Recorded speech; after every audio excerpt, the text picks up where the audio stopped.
வாழ்க்கையில ஏதாவது ஒரு உயர்நிலை வேணும்னு தேடுற எல்லோரும் உடல் நலம் வேணும்னு நினைக்கிறீங்களா?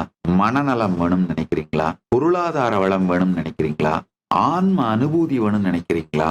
என்ன நினைத்தாலும் இந்த ஒரே ஒரு விஷயத்த பண்ணுங்க. இந்த 28 நாளும் ரியாக்ஷன் பண்றதே நிறுத்திருங்க. யாரு உள்ளுக்குள்ள இருந்து கமாண்ட் ஜெனரேட் பண்ணாலும், என்ன மாதிரி கமாண்ட் ஜெனரேட் ஆனாலும் ஒண்ணுமே ரியாக்ட் பண்ணாம சைலண்டா எங்க இருந்து அந்த கமாண்ட் ஜெனரேட் ஆகுதுன்னு மட்டும் பாருங்க.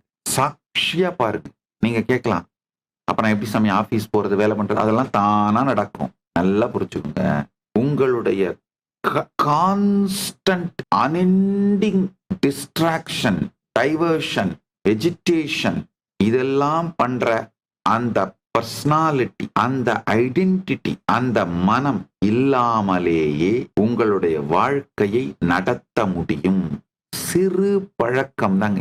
நம்ம தமிழ்ல ஒரு பழமொழி சொல்லுவாங்க, செந்தமிழும் நாப்பழக்கம் அப்படி. அது மாதிரிங்கய்யா, சித்திரமும் கைப்பழக்கம், செந்தமிழும் நாப்பழக்கம், சமாதி மனப்பழக்கம். அவ்வளவுதான். சித்திரமும் கைப்பழக்கம், செந்தமிழும் நாப்பழக்கம், பரமானுபூதி மனப்பழக்கம். ரொம்ப எளிமையா சொல்லு. வெறும் இந்த 28 நாள் மட்டும் ரியாக்ட் பண்றதை விட்டுட்டு உள்ள என்ன நடக்குதோ அப்படியே சாட்சியா பாருங்க.